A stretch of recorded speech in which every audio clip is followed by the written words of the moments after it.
In the early days of the Nazi Party, Adolf Hitler recruited a selected elite of close and loyal followers that would protect his rise to power. Once he consolidated his rule in the country, the intimate circle expanded its influence across the borders. As the Third Reich spread throughout the continent, the Nazi leaders were desperate to keep their ideology intact, and the infamous SS was born. However grim its reputation, an even gloomier group of carefully chosen individuals eventually grew inside the organization. It was the Leibstandarte SS Adolf Hitler, which would guard the Führer himself at any cost.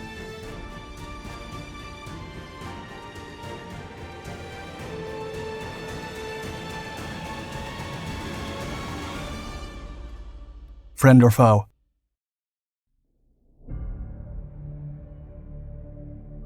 Long before the National Socialist German Workers' Party came to power, several prominent figures were starting to get noticed. One of them was Adolf Hitler. During the formative years of the Nazi Party, the elite created special units with the single purpose of protecting those in command.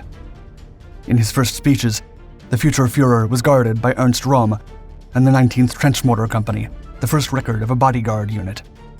Shortly after, the group evolved into the Sturmabteilung, or SA. From the beginning, Hitler acknowledged the unit's value as a potential threat and a helpful tool. As such, he ordered another one made up of the most loyal followers. The Stabswache was then formed and received the distinctive insignia of the Totenkopf, or Death's Head. It was eventually renamed Stoßtrupp Hitler. As early as November 9, 1923, the unit, along with the SA and several other formations, launched the attempted putsch against the Weimar Republic. When the operation failed, Hitler was jailed, along with many other members. Unsurprisingly, the Nazi Party was banned, and the Stoßtrupp Hitler was disbanded. Even so, the SA, under the leadership of Ernst Röhm, survived, but it was given a different name: the Frontbahn. The elite.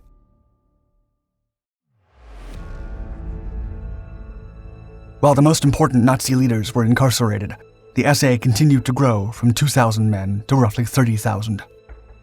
Hitler was freed in December of 1924 and disagreed with Röhm on the direction of the SA. Soon, Röhm was murdered during the Night of the Long Knives, along with many of the unit's leaders.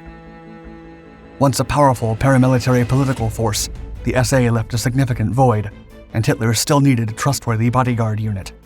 Thus, the Schutzstaffel was born. By 1925, there were two competing organizations within the Nazi Party, the SA and the SS. However, the SS grew the most and gave way to the first Leibstandarte units. The organization had grown to nearly 50,000 members by the time Hitler rose to power. Even so, it wasn't enough. A select elite unit needed to be formed, comprising hand-picked SS men who would serve as bodyguards to Hitler and only answer to him. It was called the SS Sonderkommando Berlin, and later redesignated Adolf Hitler Standarte. Then, on the 10th anniversary of the failed Munich Putsch, the unit took a mass oath, swearing to protect the Führer to the last consequence. And by orders from Heinrich Himmler, the group was designated Leibstandarte SS Adolf Hitler, or LSSAH.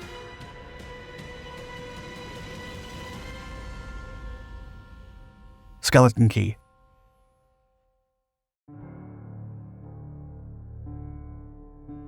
Following the political tensions stemming from the removal of the SA's problematic heads, two companies of the LSSAH that had taken part in the move to quell both the real and imaginary threats were mobilized under Otto Reich and Jürgen Wagner.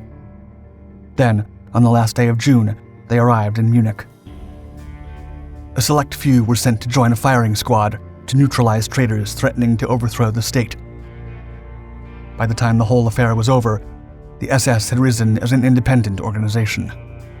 The following year, the unit was sent to the Saarland to help in the reoccupation, after which they were in the vanguard of the march into Austria and participated in the occupation of the Sudetenland in 1938. By then, they wore field gray uniforms, similar to the army.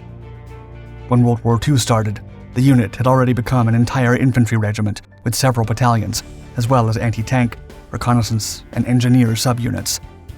Then, after participating in the annexation of Bohemia and Moravia, the LSSAH was redesignated Infanterieregiment Leibstandarte SS Adolf Hitler.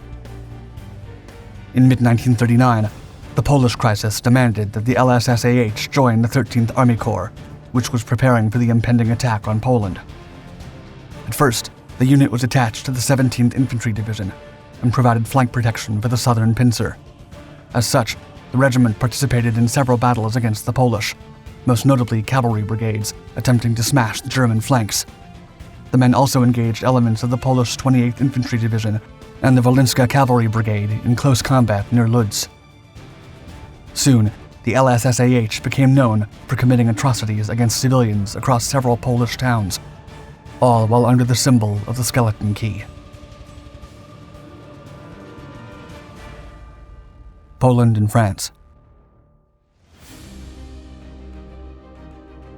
After several successful encounters, the unit was sent close to Warsaw and attached to the 4th Panzer Division under Brigadier General Georg Hans Reinhardt. The unit helped prevent encircled Polish units from escaping and repelled several attempts from other enemy troops to break through.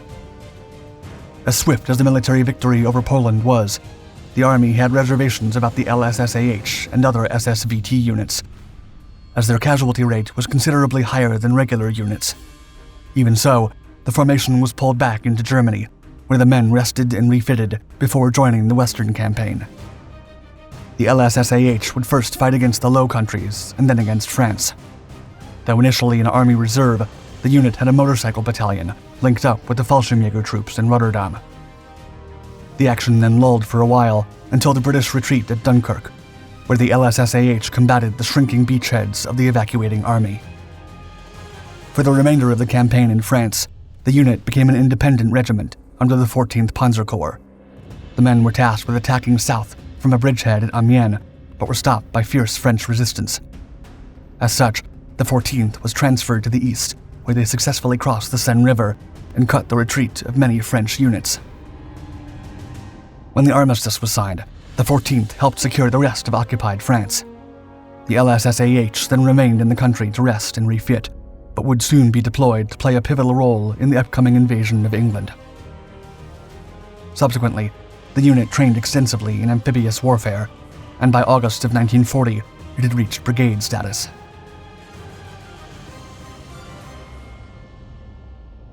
Ups and downs.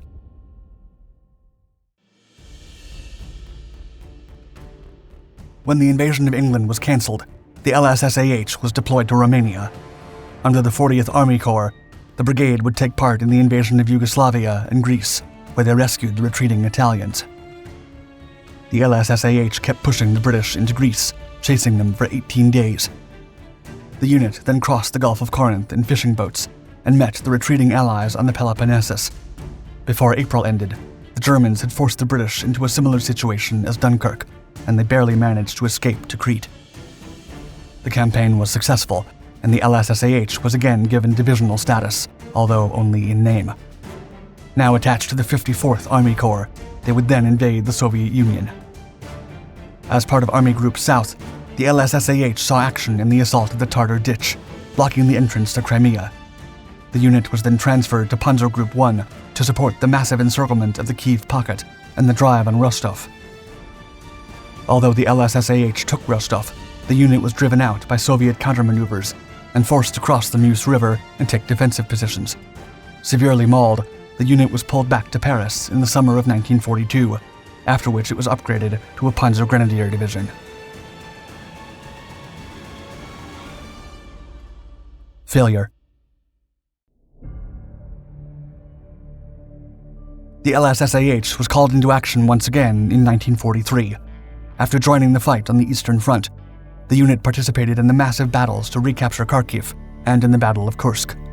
However, they were abruptly stopped by Soviet resistance and sent to Italy for an anti-partisan assignment. Once re-equipped and renamed as a full Panzer Division, the unit was tasked with rescuing the crumbling situation on the Eastern Front, where the Soviets launched another massive winter offensive. While there, the LSSAH was nearly destroyed by a Soviet encirclement, but the SS Panzer Corps eventually rescued them. Subsequently, the unit had to be refitted in France.